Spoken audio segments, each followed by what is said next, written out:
श्री कृष्ण की जीवन कथा, एक विस्तृत और गहन विवरण। 1. मथुरा का ऐतिहासिक और धार्मिक महत्व। मथुरा का भूगोल और सांस्कृतिक महत्व। मथुरा यमुना नदी के किनारे स्थित एक प्राचीन नगर है, जिसे भगवान श्री कृष्ण के जन्मस्थान के रूप में अत्यधिक महत्व प्राप्त है। यह नगर भारतीय धर्म, सांस्कृतिक और ऐतिहासिक दृष्टि से एक महत्वपूर्ण स्थल है। यहाँ पर भगवान श्री कृष्ण की लीलाओं का उद्घाटन हुआ और इस नगर को भारतीय धार्मिक ग्रंथों में विशेष स्थान प्राप्त है। मथुरा का सांस्कृतिक महत्व उसकी प्राचीनता और धार्मिक परंपराओं से जुड़ा हुआ है। मथुरा का राजनीतिक पृष्ठभूमि। मथुरा का शासन पहले राजा उग्रसेन के हाथ में था, जो एक धर्मनिष्ठ और न्यायप्रिय शासक थे। उनके राज्य में सुख, शांति और समृद्धि थी, लेकिन उनके पुत्र कंस ने सत्ता में आते ही अत्याचार और क्रूरता का शासन स्थापित किया। कंस ने अपने पिता को बंदी बना लिया और स्वयं मथुरा का राजा बन बैठा। उसकी क्रूरता ने मथुरा के निवासियों को अत्यधिक पीड़ा में डाल दिया। कंस के आतंक ने मथुरा में अराजकता फैलाकर लोगों को दीनहीन कर दिया। 2. देवकी और वसुदेव का विवाह और आकाशवाणी। देवकी और वसुदेव का विवाह। कंस की बहन देवकी का विवाह यदुवंशी वसुदेव से हुआ। विवाह के समय आकाशवाणी हुई कि देवकी का 8वां पुत्र कंस का वध करेगा। कंस ने इस भविष्यवाणी को सुनकर देवकी को मारने का निर्णय लिया। हालांकि वसुदेव ने कंस को आश्वस्त किया कि वे अपनी संतान को कंस को सौंप देंगे। इस आश्वासन के बाद कंस ने देवकी को नहीं मारा, लेकिन उसने देवकी और वसुदेव को कारागार में डाल दिया। श्री कृष्ण का जन्म। भाद्रपद मास की कृष्ण पक्ष की अष्टमी तिथि को श्री कृष्ण का जन्म हुआ। उनके जन्म के समय कारागार के द्वार अपने आप खुल गए और वसुदेव ने बालकृष्ण को गोद में लेकर गोकुल में नंद बाबा के घर छोड़ने के लिए यात्रा की। यमुना नदी में बाढ़ आई थी, लेकिन वसुदेव के कदम रखते ही जल कम हो गया। गोकुल पहुंचकर वसुदेव ने बालकृष्ण को नंद बाबा के पास छोड़ दिया और वहां एक कन्या को देवकी के पास ले जाकर छोड़ दिया। इस प्रकार श्री कृष्ण का जन्म मथुरा के कारागार में हुआ, लेकिन उनकी बाल लीलाएं गोकुल में प्रारंभ हुई। 3. गोकुल में श्री कृष्ण की बाल लीलाएं। गोकुल में श्री कृष्ण का पालन पोषण। गोकुल में श्री कृष्ण का पालन पोषण नंद बाबा और यशोदा ने बड़े प्रेम और ममता से किया। यशोदा की ममता और नंद बाबा का प्रेम श्री कृष्ण के बालपन को आनंदमय और भव्य बनाते हैं। गोकुल में श्री कृष्ण की बाल लीलाएं उनकी चंचलता, मासूमियत और दिव्यता को दर्शाती है। माखन चोरी की लीलाएं। श्री कृष्ण की माखन चोरी की लीलाएं अत्यधिक प्रसिद्ध है। वे अपने मित्रों के साथ मिलकर गोपियों के घरों से माखन चुराते थे। गोपियां यशोदा के पास जाकर श्री कृष्ण की शिकायत करती, लेकिन श्री कृष्ण की मासूमियत और चपलता सभी का दिल जीत लेती। ये लीलाएं उनकी बाल्यकाल की चंचलता और नटखट स्वभाव को दर्शाती है। पूतना वध। कंस ने पूतना नामक एक राक्षसी को श्री कृष्ण को मारने के लिए भेजा। पूतना ने सुंदर स्त्री का रूप धारण किया और बालकृष्ण को अपने विषैले स्तनों से दूध पिलाने का प्रयास किया, लेकिन श्री कृष्ण ने उसकी चाल को समझ लिया और उसके स्तनों को इतनी शक्ति से चूसना शुरू किया कि पूतना की जान निकल गई। इस घटना ने श्री कृष्ण की दिव्यता और शक्ति को स्पष्ट किया। तृणावर्त वध। तृणावर्त ने एक विशाल बवंडर का रूप धारण किया और बालकृष्ण को उठाने का प्रयास किया। श्री कृष्ण ने अपनी दिव्य शक्ति से उसे पकड़कर पराजित कर दिया और उसकी जान ले ली। इस घटना ने श्री कृष्ण की अद्भुत शक्ति और शक्तिशाली उपस्थिति को दर्शाया। बकासुर और अघासुर का वध। बकासुर ने विशाल बगुला का रूप धारण कर श्री कृष्ण और उनके मित्रों पर हमला किया। श्री कृष्ण ने उसे पराजित कर दिया। इसके बाद अघासुर ने विशाल अजगर का रूप धारण कर श्री कृष्ण और उनके मित्रों को निगलने का प्रयास किया, लेकिन श्री कृष्ण ने उसे भी पराजित कर दिया। इस प्रकार श्री कृष्ण ने कई राक्षसों को हराकर गोकुलवासियों को सुरक्षित किया। यमलार्जुन वृक्ष का उद्धार। गोकुल में श्री कृष्ण ने यमलार्जुन नामक 2 वृक्षों को उखाड़कर गोकुलवासियों को उन असुरों से मुक्त किया। ये घटना श्री कृष्ण की शक्ति और उनके द्वारा की गई दुष्टों के दमन का प्रतीक है। 4. वृंदावन में श्री कृष्ण की प्रमुख लीलाएं। गोवर्धन पूजा और इंद्र का मानवर्धन। गोकुलवासियों द्वारा गोवर्धन पर्वत की पूजा की जाती थी, लेकिन इंद्रदेव इस पर क्रोधित हो गए और मूसलधार वर्षा की। श्री कृष्ण ने गोवर्धन पर्वत को अपनी छोटी अंगुली पर उठाकर 7 दिनों तक सभी को सुरक्षित रखा और इंद्रदेव का मानवर्धन किया। इस घटना ने श्री कृष्ण की शक्ति और उनके भक्तों के प्रति स्नेह को दर्शाया। रासलीला और गोपियों के साथ प्रेम। श्री कृष्ण की रासलीला उनके प्रेम और भक्ति का गहरा प्रतीक है। गोपियां श्री कृष्ण के प्रति अत्यधिक प्रेम और भक्ति रखती थीं और श्री कृष्ण ने उनके साथ रासलीला की। ये लीला दर्शाती है कि भगवान का प्रेम और भक्ति किसी भी भौतिक सीमाओं से परे है और दिव्य प्रेम की अनुभूति को व्यक्त करती है। कालिया नाग दमन। कालिया नाग ने यमुना नदी को विषैला बना दिया था। श्री कृष्ण ने नाग को पराजित किया और उसे यमुना से निकालकर समुद्र में जाने का आदेश दिया। इस घटना ने श्री कृष्ण की शक्ति और उनके द्वारा किया गया दुष्टों के दमन का प्रतीक है। नीलकंठ की कथा। नीलकंठ नामक एक राक्षस ने श्री कृष्ण को मारने का प्रयास किया, लेकिन श्री कृष्ण ने अपनी शक्ति से उसे पराजित कर दिया। इस घटना ने श्री कृष्ण की दिव्य शक्ति और उनके अद्वितीय बल को दर्शाया। 5. मथुरा में श्री कृष्ण का आगमन और कंस का वध। मथुरा की ओर यात्रा। गोकुल और वृंदावन की लीलाएं पूरी करने के बाद श्री कृष्ण ने मथुरा की ओर यात्रा की। मथुरा में कंस ने अपने अत्याचार जारी रखे थे और श्री कृष्ण ने मथुरा में प्रवेश किया। कंस का वध। मथुरा में पहुंचकर श्री कृष्ण ने कंस का सामना किया। कंस ने अपने सभी राक्षसों को श्री कृष्ण को मारने के लिए भेजा, लेकिन श्री कृष्ण ने उन्हें पराजित कर दिया। अंततः श्री कृष्ण ने कंस को हराया और मथुरा को उसके आतंक से मुक्त किया। कंस के वध के बाद उग्रसेन को फिर से राजा बनाया गया और मथुरा में धर्म की पुनः स्थापना हुई। इस घटना ने श्री कृष्ण की शक्ति और उनके द्वारा किए गए दुष्टों के दमन को स्पष्ट किया। युवावस्था और महाभारत की घटनाएं। 1. श्री कृष्ण की युवावस्था। रुक्मिणी के साथ विवाह। श्री कृष्ण की युवावस्था में उनका विवाह रुक्मिणी से एक महत्वपूर्ण घटना थी। रुक्मिणी राजा भीष्मक की पुत्री, अत्यंत सुंदर और धर्मपत्नी के योग्य थी। उनका विवाह रुक्मिणी के अनुरोध पर हुआ, जिसमें उन्होंने श्री कृष्ण को अपने जीवन साथी के रूप में चुना। रुक्मिणी के भाई रुक्मी ने श्री कृष्ण के विवाह का विरोध किया और उसने एक युद्ध की चुनौती दी। श्री कृष्ण ने युद्ध में रुक्मी को पराजित किया और रुक्मिणी के साथ विवाह कर उनका सम्मान स्थापित किया। यह विवाह श्री कृष्ण की युद्ध कौशल और उनके प्रेम की महानता को दर्शाता है। सत्यभामा के साथ विवाह। श्री कृष्ण का विवाह सत्यभामा के साथ भी एक महत्वपूर्ण घटना थी। सत्यभामा राजा सत्यधर के पुत्री, एक शक्तिशाली और साहसी महिला थी। उनके साथ विवाह के दौरान श्री कृष्ण ने बलि नामक राक्षस को हराया, जो सत्यभामा के दावेदार थे। इस विवाह ने श्री कृष्ण की शक्ति और उनके साहस को प्रमाणित किया। सत्यभामा की भक्ति और साहस ने श्री कृष्ण के जीवन को एक नई दिशा प्रदान की। जामवंत से संग्राम। जामवंत एक शक्तिशाली राक्षस था, जिसने श्री कृष्ण से युद्ध करने की चुनौती दी। श्री कृष्ण ने जामवंत को पराजित किया और जामवंत ने अपने बल और समर्पण को स्वीकार किया। इस घटना ने श्री कृष्ण की शक्ति और उनकी युद्ध कौशल को दर्शाया और जामवंत के साथ दोस्ती स्थापित की। 2. महाभारत की घटनाएं। द्रौपदी की स्वयंवर और अर्जुन के साथ विवाह। द्रौपदी की स्वयंवर महाभारत की एक प्रमुख घटना थी। स्वयंवर के दौरान द्रौपदी ने अर्जुन को धनुष से तीर चलाने की चुनौती दी। अर्जुन ने धनुष को तोड़कर द्रौपदी की माला अपने गले में डाली और उसे प्राप्त किया।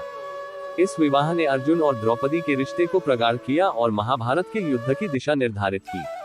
द्रौपदी के साथ विवाह ने कौरवों और पांडवों के बीच की राजनीतिक और सामाजिक प्रतिकूलताओं को उजागर किया। गांधारी का शाप और कौरवों का पतन। गांधारी, धृतराष्ट्र की पत्नी, ने पांडवों के प्रति गहरी नफरत के कारण उन्हें शाप दिया। उन्होंने कहा कि जैसे मेरी संतानें मृत्यु का शिकार हुई, वैसे ही तुम्हारी संतानें भी नष्ट हो जाएं। ये शाप महाभारत के युद्ध में कौरवों के पतन का कारण बना। कौरवों की हार और उनके अत्याचार के परिणाम स्वरूप उनके वंश का अंत हुआ और पांडवों ने विजय प्राप्त की। कृष्ण की दूत भूमिका और शांति प्रस्ताव। महाभारत युद्ध के दौरान श्री कृष्ण ने शांति प्रस्ताव देने के लिए दूत की भूमिका निभाई। उन्होंने दुर्योधन और कौरवों को युद्ध से बचने के लिए कहा, लेकिन दुर्योधन ने उनके प्रस्ताव को अस्वीकार कर दिया। श्री कृष्ण की दूत भूमिका ने युद्ध के परिणाम को प्रभावित किया और ये दर्शाया कि वह शांति और धर्म की रक्षा के लिए कितने समर्पित थे। धर्मराज युधिष्ठिर की सलाह और गीता का संवाद। महाभारत के युद्ध के दौरान श्री कृष्ण ने युधिष्ठिर को धर्म और कर्तव्य की महत्वपूर्ण सलाह दी। उन्होंने गीता का उपदेश दिया, जिसमें जीवन, धर्म और कर्म के सिद्धांतों को स्पष्ट किया। गीता का संवाद महाभारत की गहराई और आध्यात्मिक दृष्टिकोण को दर्शाता है। श्री कृष्ण ने युधिष्ठिर को सिखाया कि धर्म की रक्षा और सत्य की विजय आवश्यक है और यह जीवन के प्रत्येक पहलू में अनुसरण करने योग्य है। कृष्ण की रथारोहण और युद्ध की शुरुआत। महाभारत के युद्ध की शुरुआत के समय श्री कृष्ण ने अर्जुन को रथ पर बैठाया और युद्ध के मैदान में ले गए। उन्होंने अर्जुन को युद्ध के महत्व, कर्तव्य और जीवन के विभिन्न पहलुओं पर ज्ञान दिया। ये रथारोहण और श्री कृष्ण का उपदेश युद्ध के परिणाम को प्रभावित करने में महत्वपूर्ण भूमिका निभाता है और अर्जुन के मनोबल को बढ़ाता है। सप्तर्षि और श्री कृष्ण की भूमिका। श्री कृष्ण ने महाभारत युद्ध के दौरान सप्तर्षियों के साथ मिलकर धर्म की स्थापना और कर्तव्य की पूर्ति के लिए काम किया। उन्होंने युद्ध के परिणाम को धर्म के पक्ष में बदलने के लिए अपनी दिव्य शक्ति और ज्ञान का उपयोग किया। सप्तर्षियों के साथ मिलकर श्री कृष्ण ने ये सुनिश्चित किया कि धर्म और सत्य की विजय हो। कौरवों का अंत और पांडवों की विजय। महाभारत युद्ध के अंत में कौरवों का पूरी तरह से विनाश हो गया और पांडवों ने विजय प्राप्त की। कौरवों की हार ने ये सिद्ध कर दिया कि धर्म और सत्य की विजय होती है। श्री कृष्ण ने पांडवों को युद्ध में सहायता की और उन्हें विजय दिलाने में महत्वपूर्ण भूमिका निभाई।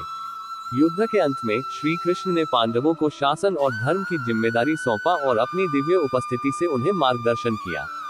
धर्मराज युधिष्ठिर की गद्दी पर चढ़ाई। महाभारत युद्ध के बाद युधिष्ठिर को धर्मराज के रूप में गद्दी पर बैठाया गया। उन्होंने राज्य की जिम्मेदारी को निभाने के लिए श्री कृष्ण की सलाह और मार्गदर्शन लिया। श्री कृष्ण ने युधिष्ठिर को अच्छे शासन और धर्म की स्थापना के लिए प्रेरित किया। युधिष्ठिर की गद्दी पर चढ़ाई ने ये सुनिश्चित किया कि धर्म और सत्य की विजय हुई और पांडवों को उनके अधिकार और प्रतिष्ठा प्राप्त हुआ। श्री कृष्ण का अंतिम अवतार और हस्तिनापुर से प्रस्थान। महाभारत के युद्ध के बाद श्री कृष्ण ने हस्तिनापुर को छोड़ने का निर्णय लिया और अपने दिव्य लोक की ओर प्रस्थान किया। ये निर्णय भगवान के धरती पर अपने कार्यों को पूरा करने के बाद उनके दिव्य लोक में लौटने की प्रक्रिया का हिस्सा था। श्री कृष्ण के प्रस्थान ने ये स्पष्ट किया कि उनका धरती पर आगमन और उनके कार्य धर्म की रक्षा और सत्य की विजय के लिए थे। इस प्रकार श्री कृष्ण की जीवन कथा और महाभारत की घटनाएं भारतीय धार्मिक और सांस्कृतिक परंपराओं में अत्यधिक महत्वपूर्ण है। श्री कृष्ण की दिव्यता, युद्ध कौशल और ज्ञान ने उन्हें एक महान धार्मिक और ऐतिहासिक पात्र बना दिया। उनके कार्यों और उपदेशों ने भारतीय समाज को धर्म, न्याय और सत्य के मार्ग पर चलने की प्रेरणा दी। नंदोत्सव और बालकृष्ण का नामकरण। श्री कृष्ण के जन्म के बाद नंद बाबा ने अपने पुत्र के जन्म का उत्सव मनाने के लिए नंदोत्सव का आयोजन किया। गोकुल वासियों के बीच मिठाइयां बांटी गई और पूरे गांव में उत्सव का माहौल था। इसी अवसर पर गर्गाचार्य ने श्री कृष्ण का नामकरण संस्कार किया। उन्होंने बालकृष्ण का नाम कृष्ण रखा, जिसका अर्थ है काला या सभी को आकर्षित करने वाला। इस नामकरण ने श्री कृष्ण के दिव्य व्यक्तित्व को प्रकट किया, क्योंकि वे संपूर्ण संसार को अपने ओर आकर्षित करने वाले थे। वत्सासुर का वध। एक दिन श्री कृष्ण और बलराम अपने मित्रों के साथ गाय चराने जंगल गए। वहां एक असुर वत्सासुर ने बछड़े का रूप धारण कर उन्हें मारने की योजना बनाई, लेकिन श्री कृष्ण उसकी चाल समझ गए। उन्होंने वत्सासुर को पकड़ा और उसे वृक्ष से जोर से फेंक कर मार डाला।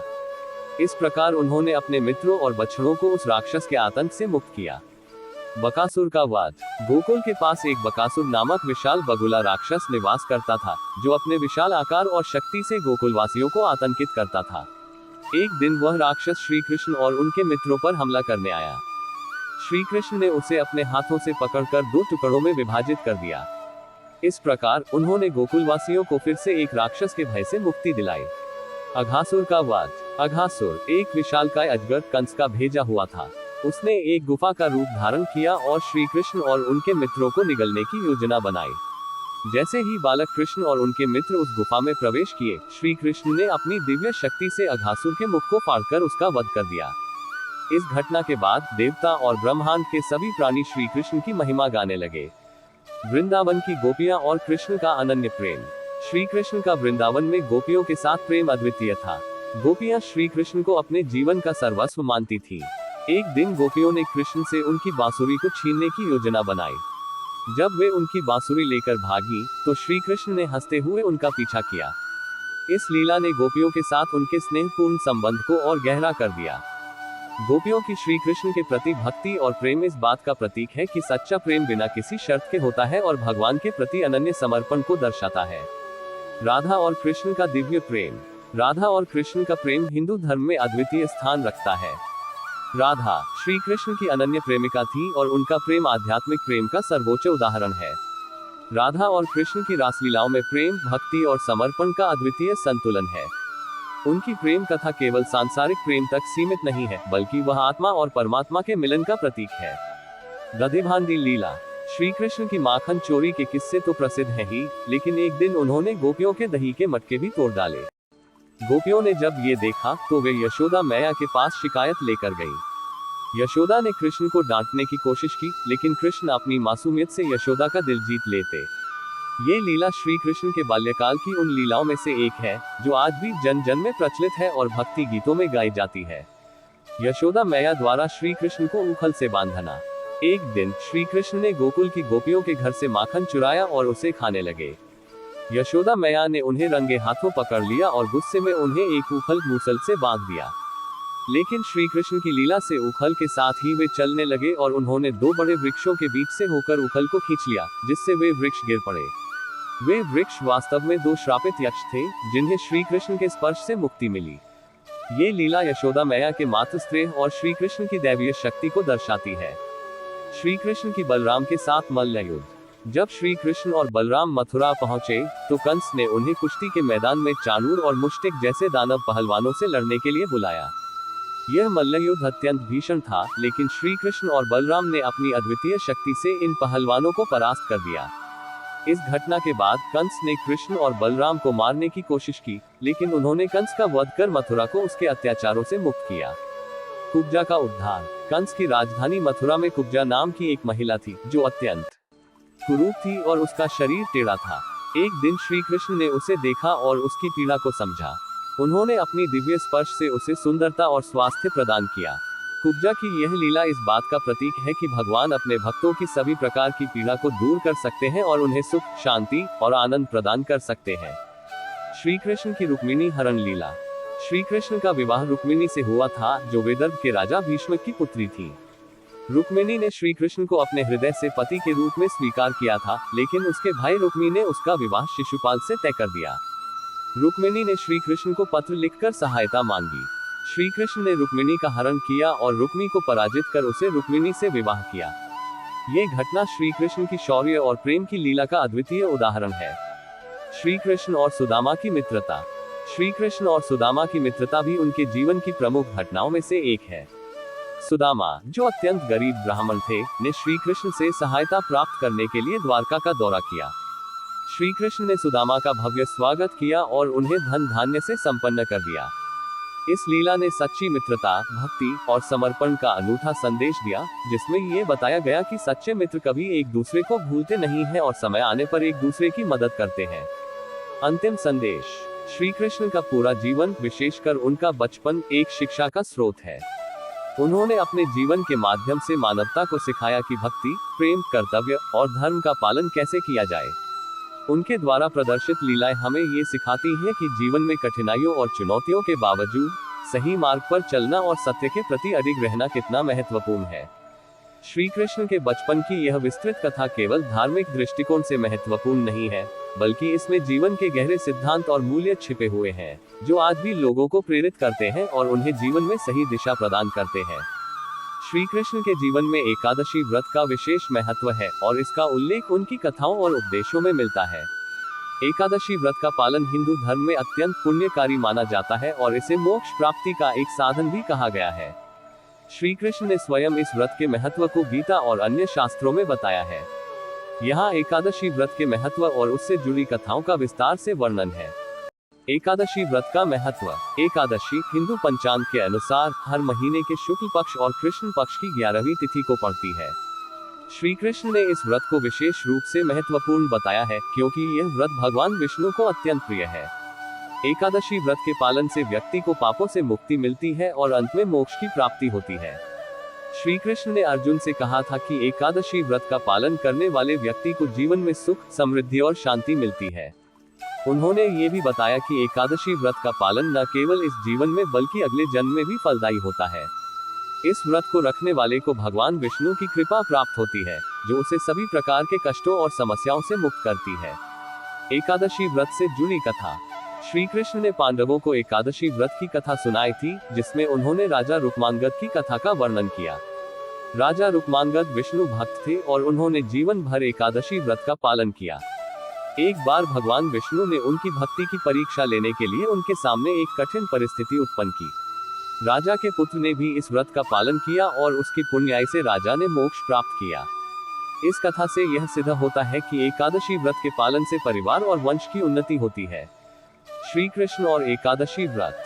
श्री कृष्ण ने स्वयं कई बार अपने जीवन में एकादशी व्रत का पालन किया और इस व्रत को अपने भक्तों के लिए भी अनुशंसित किया। द्वारका में श्री कृष्ण ने एकादशी व्रत का महत्व अपने परिवार और प्रजा को बताया और सभी को इस व्रत को करने के लिए प्रेरित किया। एक बार रुक्मिणी ने भी श्री कृष्ण के कहने पर एकादशी व्रत किया, जिससे उन्हें अत्यधिक पुण्य की प्राप्ति हुई। एकादशी व्रत की विधि। श्री कृष्ण ने ये भी बताया कि एकादशी व्रत को पूरी निष्ठा और श्रद्धा से करना चाहिए। इस व्रत में उपवास रखा जाता है और भगवान विष्णु की पूजा की जाती है। व्रतधारी को दिन भर केवल फलाहार करना चाहिए और शाम को विष्णु सहस्त्रनाम का पाठ करना चाहिए। व्रत का पालन करते समय व्यक्ति को सत्य, अहिंसा और धर्म के मार्ग पर चलना चाहिए। एकादशी के प्रकार। श्री कृष्ण ने ये भी समझाया कि एकादशी के विभिन्न प्रकार होते हैं, जैसे कामदा एकादशी, निर्जला एकादशी, मोक्षदा एकादशी आदि। प्रत्येक एकादशी का अपना विशेष महत्व और फल है। उदाहरण के लिए, निर्जला एकादशी पर उपवास करने से व्यक्ति को पूरे वर्ष की सभी एकादशियों के बराबर फल मिलता है। एकादशी और श्री कृष्ण की लीला। श्री कृष्ण की लीलाओं में एकादशी व्रत का भी अद्वितीय स्थान है। उनके भक्तों ने जब जब एकादशी व्रत का पालन किया, उन्होंने श्री कृष्ण की कृपा से अपने जीवन में सफलता, शांति और संतोष प्राप्त किया। एकादशी व्रत का पालन करने से भक्तों को श्री कृष्ण के प्रति अपनी भक्ति को और भी मजबूत करने का अवसर मिलता है। निष्कर्ष। एकादशी व्रत का पालन न केवल धार्मिक दृष्टिकोण से महत्वपूर्ण है, बल्कि यह मानसिक और शारीरिक स्वास्थ्य के लिए भी लाभदायक है। श्री कृष्ण ने स्वयं इस व्रत के पालन की महिमा का वर्णन किया और इसे मोक्ष प्राप्ति का सरल मार्ग बताया।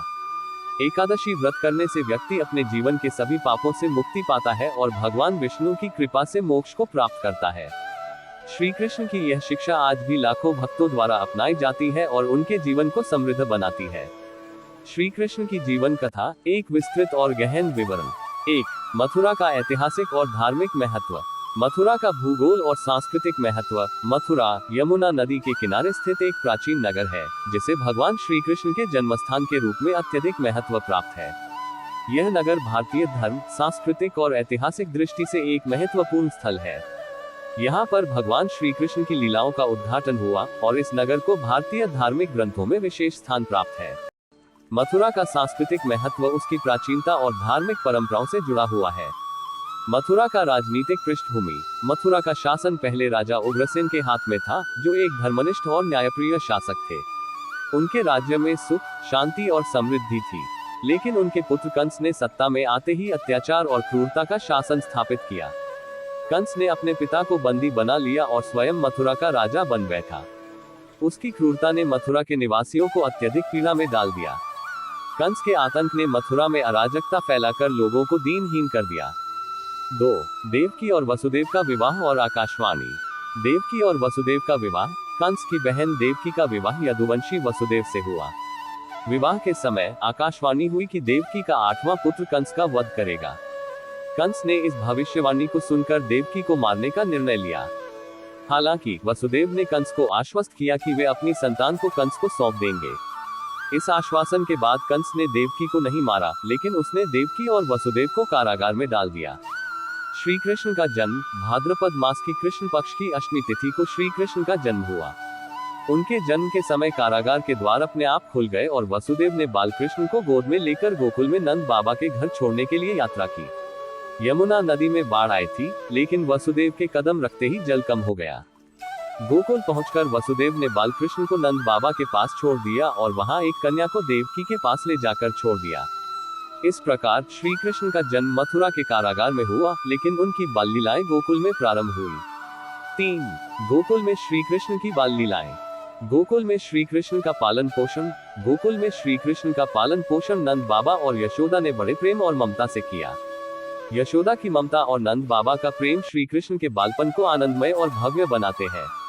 गोकुल में श्री कृष्ण की बाल लीलाएं उनकी चंचलता, मासूमियत और दिव्यता को दर्शाती है। माखन चोरी की लीलाएं। श्री कृष्ण की माखन चोरी की लीलाएं अत्यधिक प्रसिद्ध है। वे अपने मित्रों के साथ मिलकर गोपियों के घरों से माखन चुराते थे।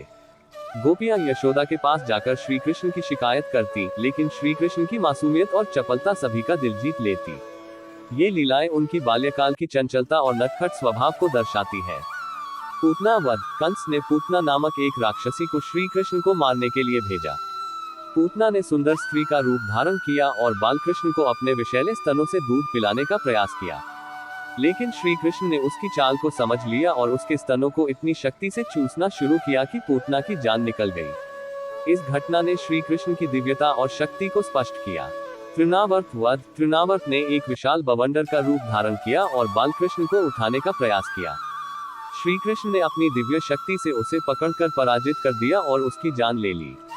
इस घटना ने श्री कृष्ण की अद्भुत शक्ति और शक्तिशाली उपस्थिति को दर्शाया।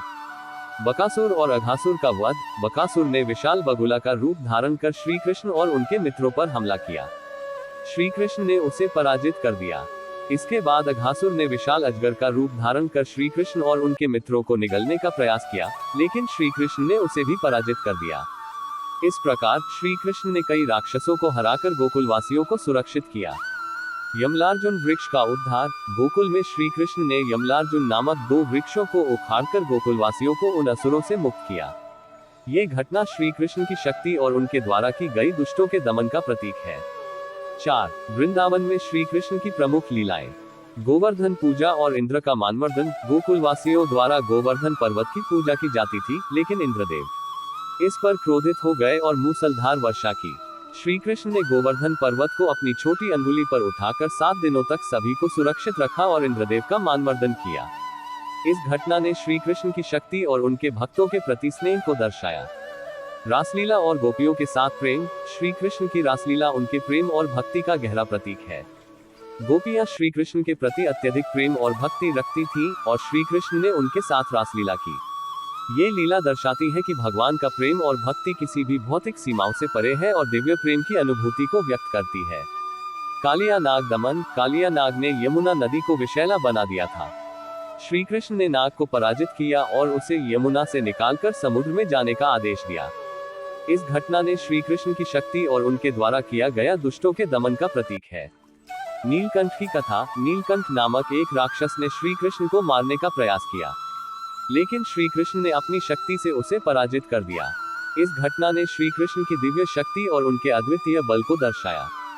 5. मथुरा में श्री कृष्ण का आगमन और कंस का वध। मथुरा की ओर यात्रा। गोकुल और वृंदावन की लीलाएं पूरी करने के बाद श्री कृष्ण ने मथुरा की ओर यात्रा की। मथुरा में कंस ने अपने अत्याचार जारी रखे थे और श्री कृष्ण ने मथुरा में प्रवेश किया। कंस का वध। मथुरा में पहुंचकर श्री कृष्ण ने कंस का सामना किया। कंस ने अपने सभी राक्षसों को श्री कृष्ण को मारने के लिए भेजा, लेकिन श्री कृष्ण ने उन्हें पराजित कर दिया। अंततः श्री कृष्ण ने कंस को हराया और मथुरा को उसके आतंक से मुक्त किया। कंस के वध के बाद उग्रसेन को फिर से राजा बनाया गया और मथुरा में धर्म की पुनः स्थापना हुई। इस घटना ने श्री कृष्ण की शक्ति और उनके द्वारा किए गए दुष्टों के दमन को स्पष्ट किया। युवावस्था और महाभारत की घटनाएं। 1. श्री कृष्ण की युवावस्था। रुक्मिणी के साथ विवाह। श्री कृष्ण की युवावस्था में उनका विवाह रुक्मिणी से एक महत्वपूर्ण घटना थी। रुक्मिणी राजा भीष्मक की पुत्री, अत्यंत सुंदर और धर्मपत्नी के योग्य थी। उनका विवाह रुक्मिणी के अनुरोध पर हुआ, जिसमें उन्होंने श्री कृष्ण को अपने जीवन साथी के रूप में चुना। रुक्मिणी के भाई रुक्मी ने श्री कृष्ण के विवाह का विरोध किया और उसने एक युद्ध की चुनौती दी। श्री कृष्ण ने युद्ध में रुक्मी को पराजित किया और रुक्मिणी के साथ विवाह कर उनका सम्मान स्थापित किया। यह विवाह श्री कृष्ण की युद्ध कौशल और उनके प्रेम की महानता को दर्शाता है। सत्यभामा के साथ विवाह। श्री कृष्ण का विवाह सत्यभामा के साथ भी एक महत्वपूर्ण घटना थी। सत्यभामा राजा सत्यधर के पुत्री एक शक्तिशाली और साहसी महिला थी। उनके साथ विवाह के दौरान श्री कृष्ण ने बलि नामक राक्षस को हराया, जो सत्यभामा के दावेदार थे। इस विवाह ने श्री कृष्ण की शक्ति और उनके साहस को प्रमाणित किया। सत्यभामा की भक्ति और साहस ने श्री कृष्ण के जीवन को एक नई दिशा प्रदान की। जामवंत से संग्राम। जामवंत एक शक्तिशाली राक्षस था, जिसने श्री कृष्ण से युद्ध करने की चुनौती दी। श्री कृष्ण ने जामवंत को पराजित किया और जामवंत ने अपने बल और समर्पण को स्वीकार किया। इस घटना ने श्री कृष्ण की शक्ति और उनकी युद्ध कौशल को दर्शाया और जामवंत के साथ दोस्ती स्थापित की। 2. महाभारत की घटनाएं।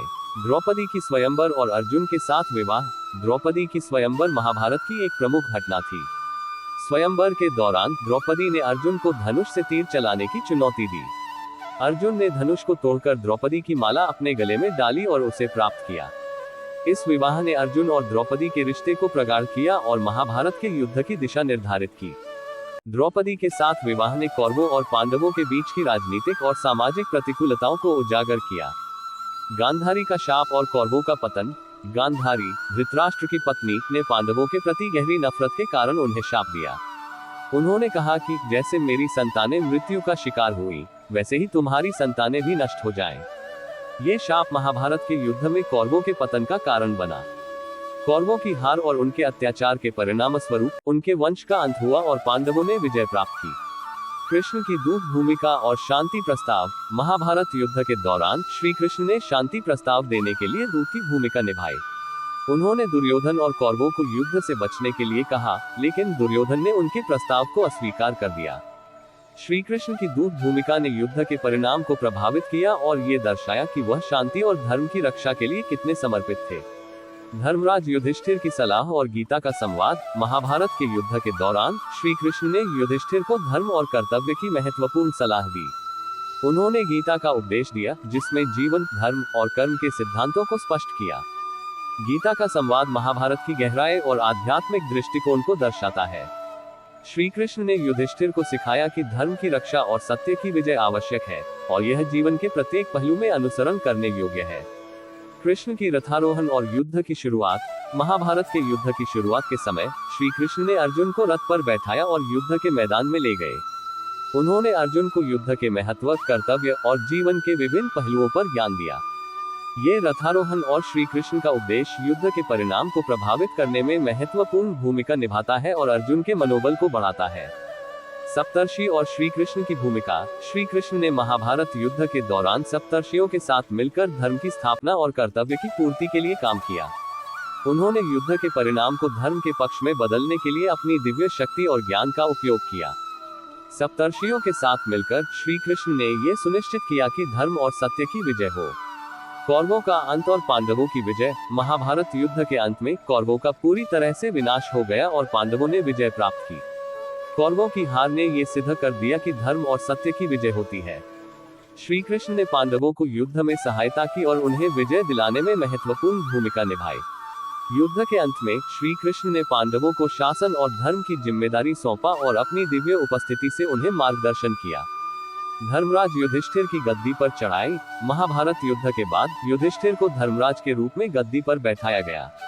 उन्होंने राज्य की जिम्मेदारी को निभाने के लिए श्री कृष्ण की सलाह और मार्गदर्शन लिया। श्री कृष्ण ने युधिष्ठिर को अच्छे शासन और धर्म की स्थापना के लिए प्रेरित किया। युधिष्ठिर की गद्दी पर चढ़ाई ने यह सुनिश्चित किया कि धर्म और सत्य की विजय हुई और पांडवों को उनके अधिकार और प्रतिष्ठा प्राप्त हुआ। श्री कृष्ण का अंतिम अवतार और हस्तिनापुर से प्रस्थान। महाभारत के युद्ध के बाद श्री कृष्ण ने हस्तिनापुर को छोड़ने का निर्णय लिया और अपने दिव्य लोक की ओर प्रस्थान किया।